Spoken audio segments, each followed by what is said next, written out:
My name's Eli. I'm 34, and I guess you could say I've always been the responsible sibling. Not the favorite, not the rebel, not the golden child, just the one who showed up on time, paid my bills, and remembered everyone's birthday.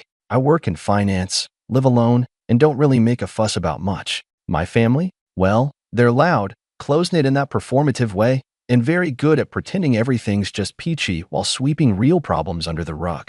I've always been sort of adjacent, involved, but not embraced. The kind of guy you invite to weddings but never asked to be in the photos. Growing up, my brother Mason was the star. Charismatic, reckless, and always getting himself into some kind of trouble, but somehow he always landed on his feet.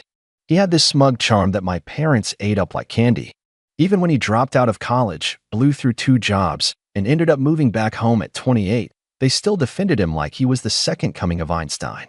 I, on the other hand, paid my own way through school, held down the same job for over a decade, and helped cover part of their mortgage when Dad's hours got cut. But none of that ever seemed to matter, at least, not enough to earn me a seat at the metaphorical head of the table. Still, I never really let it get to me. Or at least, that's what I told myself.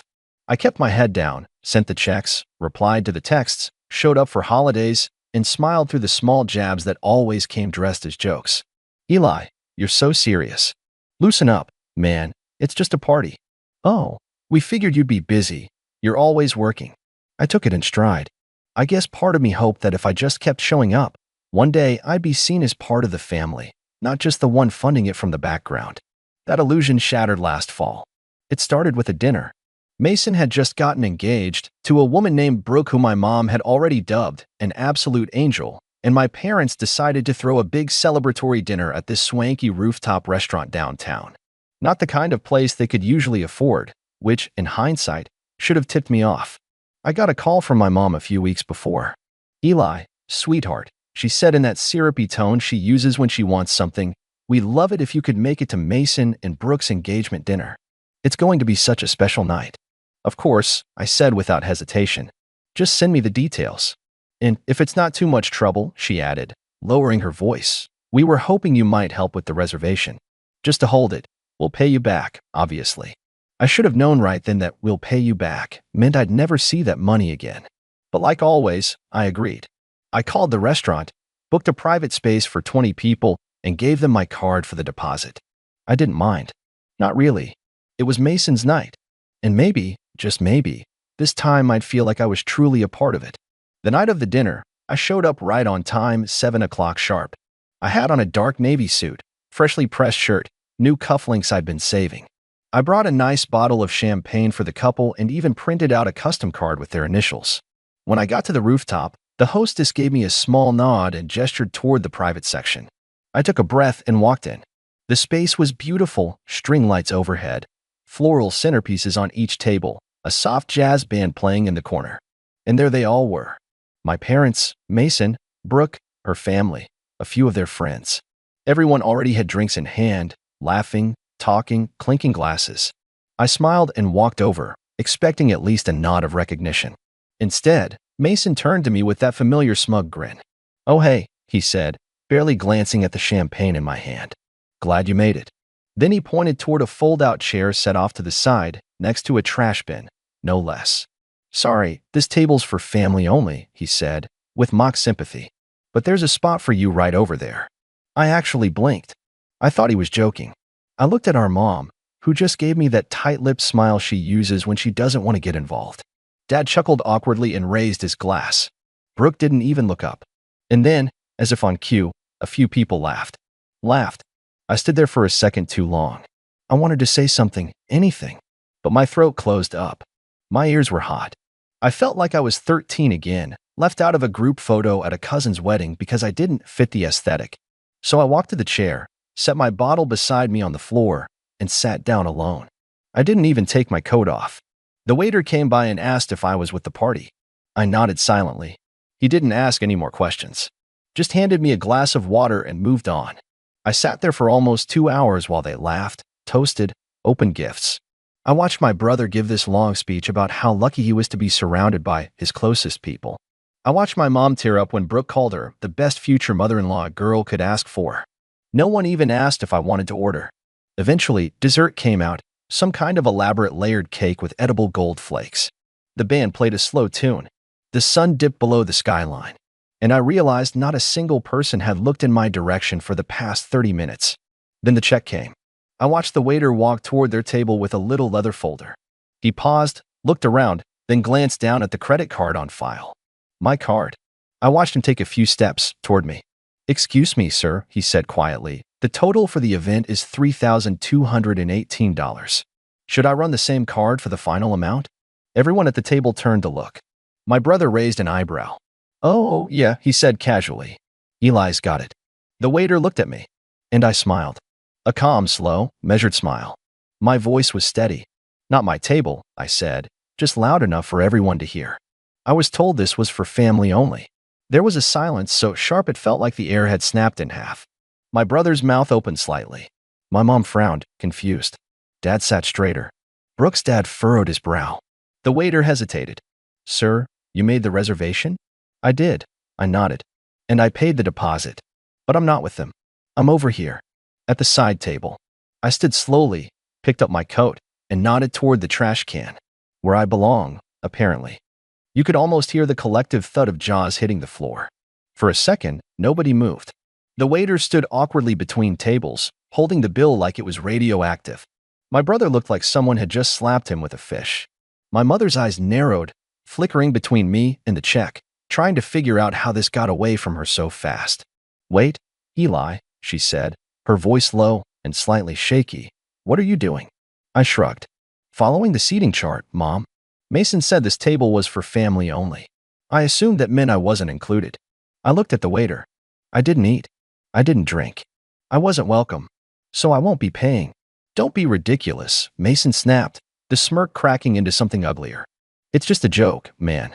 Lighten up. You always take things so personally." The room had gone quiet. Even the jazz band seemed to be winding down to an awkward hum. All eyes were on me, and for the first time in years, I wasn't shrinking beneath them. "Yeah," I said slowly, "that's the problem. You think everything's a joke, as long as it's at someone else's expense." Brooke looked confused, like she was just now catching on that something real was happening. Her father, a stiff man in a blazer who had barely said a word all night, gave Mason a sharp look. "You invited this man to your engagement dinner and sat him next to the trash can?" he asked, incredulous. Mason scoffed and looked to my mom for backup.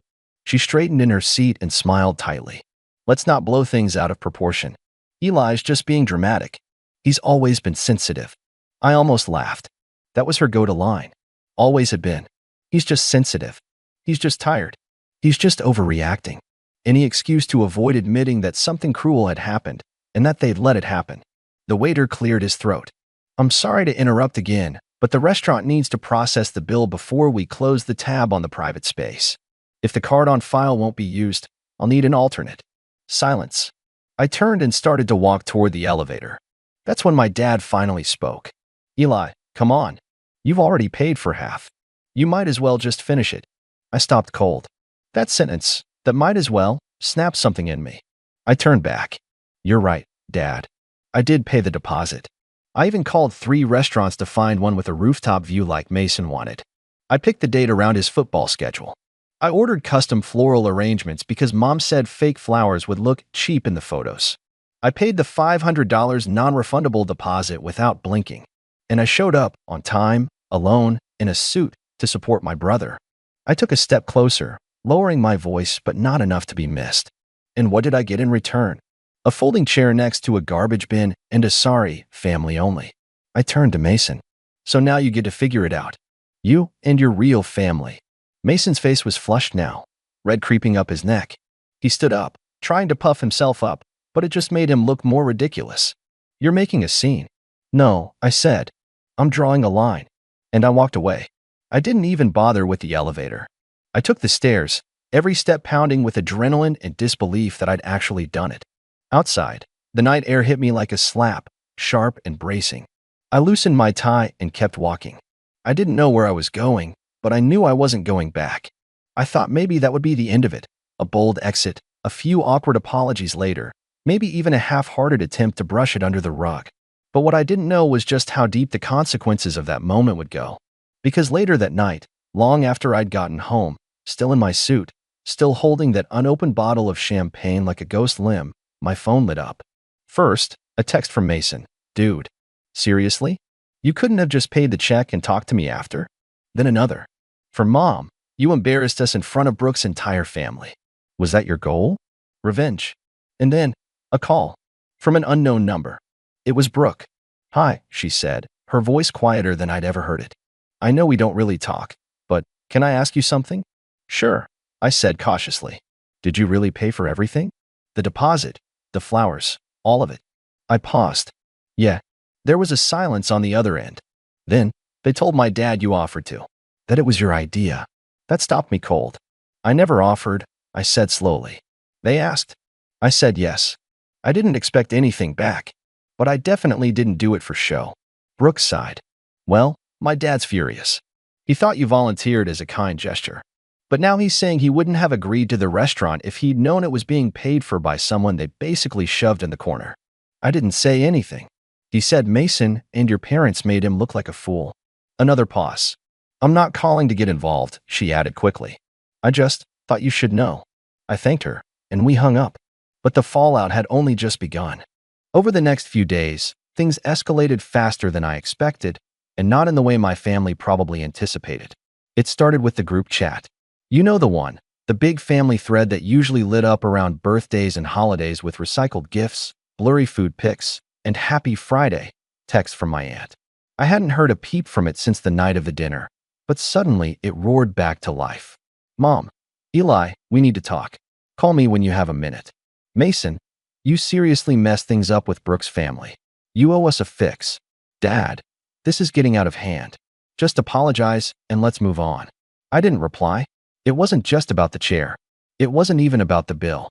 It was about everything that came before. Years of being treated like the emergency contact, the designated driver, the backup wallet. And now that I'd finally said no, they didn't know what to do with me. What made it worse, or maybe better, depending on how you look at it, was that Brooke's father apparently wasn't the type to take humiliation lightly.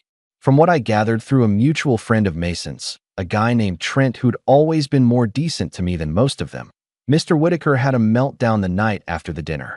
He'd paid for Brooke's private schooling, helped her start her marketing firm, and had apparently gone out of his way to plan a smooth, elegant engagement season, only to find out the groom's side lied about who paid for the venue, treated their own family member like trash, and stuck him with half the drinks tab after I refused to pay the rest. According to Trent, Brooke's dad said something at brunch the next day like, if this is how they treat their own blood, what happens when you marry into it? Ouch. The ripple effects hit Mason like a freight train. Suddenly, wedding planning was on pause. Brooke had gone back to her condo for a mental reset, and the Pinterest boards vanished. My mother, in damage control mode, sent me a long email. Not a text, not a voicemail, an actual email. The subject line was, please. The body of it was 5 paragraphs of sugar-coated manipulation, all about how she never meant to hurt me, how she never realized I felt excluded, and how it would mean so much to the family if I'd just be willing to sit down with Mason and smooth things over. But nowhere in that letter was the word sorry. Just, we didn't realize. You misunderstood. Let's not let one silly night destroy the bond we've built. I stared at that last line for a while. What bond? Was it the bond where I drove 3 hours on Christmas Eve to bring gifts because Mom said Mason wasn't in the right headspace to shop for anyone? Or maybe the bond where I canceled my trip to Spain 2 years ago because Dad needed surgery and they didn't have the money for a home nurse? Or the bond where I co-signed the loan on their second car without even being asked twice? The same car Mason borrowed and never returned? I let the email sit in my inbox. I didn't reply. 2 days later, my Aunt Karen, Mom's sister, called me. That surprised me. She wasn't exactly warm and fuzzy, but she was sharp. A no-nonsense businesswoman who ran her own interior design firm and always had this air of barely concealed judgment. I hadn't spoken to her in over a year. Eli, she said, I heard about the dinner. Of course you did, I said, trying to keep the sarcasm out of my voice. I'm not calling to scold you, she said quickly. I just want to say good. About time someone shook the tree. That caught me off guard. She sighed. Look, I know how your parents are. Always brushing things under the rug. Always pretending things are perfect. But they've leaned on you too much for too long. And Mason? He's always gotten away with treating you like some kind of side character. I appreciate that, I said quietly. But why now? Because now the Whitakers are involved, she said, her voice dry. And your mom's panicking. She called me yesterday and asked if I'd be willing to talk some sense into you. I raised an eyebrow. And what did you say? I told her you didn't need sense, you needed space. And that maybe it's time they learned how to function without using you as scaffolding. That was the first time I felt like someone in my family actually saw me. Not as a checkbook, not as a punching bag, just as a person. Later that night, I got another text, this time from Mason. Mason, bro, Brooke's dad just canceled the deposit on the wedding venue. Said we're not aligned in values. Fix this. Not can you help me? Not I'm sorry. Just fix this. And that's when I realized he still didn't get it. He still thought I was a tool in his toolbox. A pressure valve. A wallet with a heartbeat. So I decided to finally fix something, but not the way he meant.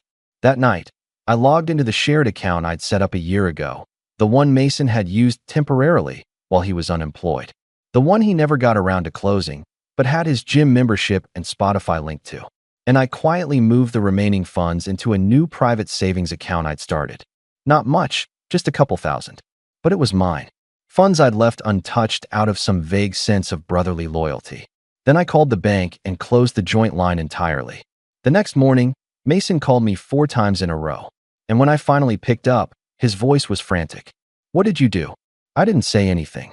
Bro, I have a date with Brooke tonight. I was going to take her to that place she likes, and my card's bouncing. It says the account doesn't exist. I know, I said. I closed it. You what? You can't just. I can, I said calmly. I can, and I did. You told me I wasn't family, remember? You don't get to use my money if I'm not even allowed at the table. He stammered for a second, then switched tactics. Come on, man. Don't do this. You're jealous. Admit it. You've always hated that I got the attention. Now you're just throwing a tantrum because Brooke's dad took my side. I laughed, actually laughed. Oh, Mason, you really think he's on your side? There was silence. Then I said, don't worry, man. You'll figure something out. You always do. Maybe ask mom to open a line of credit in your name again. Or maybe Brooke's dad can teach you how to stand on your own. And I hung up. I don't know what Mason did after that. But a few hours later, my phone buzzed again. This time, not from him. It was an email. From Brooke. Subject line, I think we need to talk. I stared at Brooke's email for a while before opening it. The subject line, I think we need to talk, felt like the precursor to something big, something I wasn't entirely sure I was ready for. But curiosity and a strange sense of closure pushed me to click it. It was longer than I expected. Polite, but personal. Formal, yet laced with the tone of someone who was clearly unraveling. She started by saying she understood how awkward the dinner had been and that she hadn't realized how I'd been treated until everything came crashing down. She admitted she hadn't paid attention. I was so caught up in planning the perfect night, I didn't stop to see the full picture, she wrote, but that her father had been furious. Furious not just because of the financial deception, but because of the principle of it. He said if they can publicly humiliate someone who financially and emotionally supported the entire night, she wrote, then I need to seriously reconsider who I'm marrying into. Brooke didn't mince words. She said Mason had downplayed everything at first, calling it a minor misunderstanding. But once her dad showed her screenshots of the restaurant invoice, he'd requested a breakdown from the manager, the lies started to crack. Mason had told her I insisted on paying, that I didn't want to sit at the main table because I was introverted, that I'd left early because I had a work emergency. But once I talked to the waiter myself, yes, I called the restaurant, she wrote, the story fell apart completely. Then came the part one didn't expect. I ended the engagement last night. I blinked. She explained that it wasn't just the dinner, that the whole situation had pulled back the curtain on behaviors she'd previously excused. The casual entitlement, the way Mason talked about me behind my back, the way her concerns were constantly minimized. He kept saying you were overreacting, she said, but honestly, you're the only one who reacted with any dignity. She ended the email with a short note. I'm not writing this to pit myself against Mason or to drag you into drama. I just wanted you to know. I see it now, and I'm sorry I didn't see it sooner. I sat there for a long time, rereading it. Not because I didn't believe it, but because I wasn't used to being believed. The next few weeks were oddly quiet. The family group chat died out completely. Mason tried calling twice more, but after I didn't answer, he stopped. I learned through the grapevine that he'd moved back in with our parents. Brooke returned the ring. Her dad sent out an official cancellation notice to the wedding venue and vendors. A few of Mason's old friends dropped off the map entirely. Apparently, some of them had been riding his coattails to Brooke's connections. I thought that would be it, that it would all just settle into silence. But then one Sunday morning, I got a knock on my door. It was my mom. She stood on my front porch in a long cardigan, holding a Tupperware container of lasagna like it was a peace offering. Her eyes were puffy, her makeup thin. I didn't say anything, just opened the door a crack and waited. "I brought you dinner," she said. I didn't reach for it. I just wanted to talk. No excuses. That part surprised me. I let her in. She sat at my kitchen table like she used to when I was a kid, same nervous fingers, same forced smile. But this time, no passive aggressiveness. "No, you're just tired." "No, he didn't mean it." She cleared her throat. "I owe you an apology." I crossed my arms. "Just one." Her face tightened, but she nodded. "Fair. Probably more than one." She took a breath. I didn't see it. Not because it wasn't there, but because I didn't want to see it. Mason's always been loud. He takes up space. And you never asked for anything.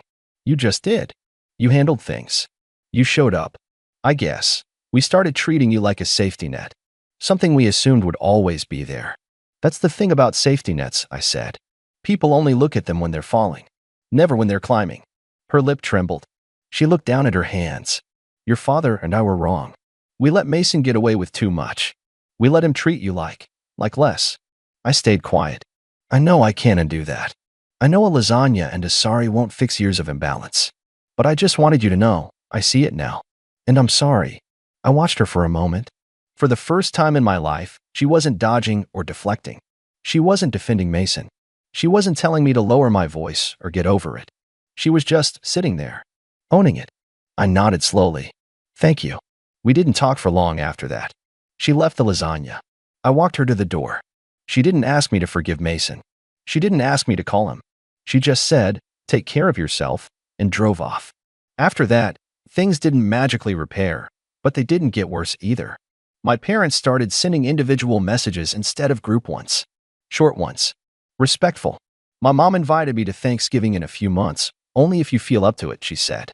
I haven't decided if I'll go. Mason, from what I hear, is back to working part-time at some startup he hates. Living rent-free. Avoiding eye contact with mirrors, probably. He hasn't reached out again. And I'm okay with that. As for me, I started doing more with my time. I took that postponed trip to Spain. I bought myself a new set of noise-canceling headphones. I read books on boundaries, on family dynamics, on quiet strength. I even started seeing a therapist.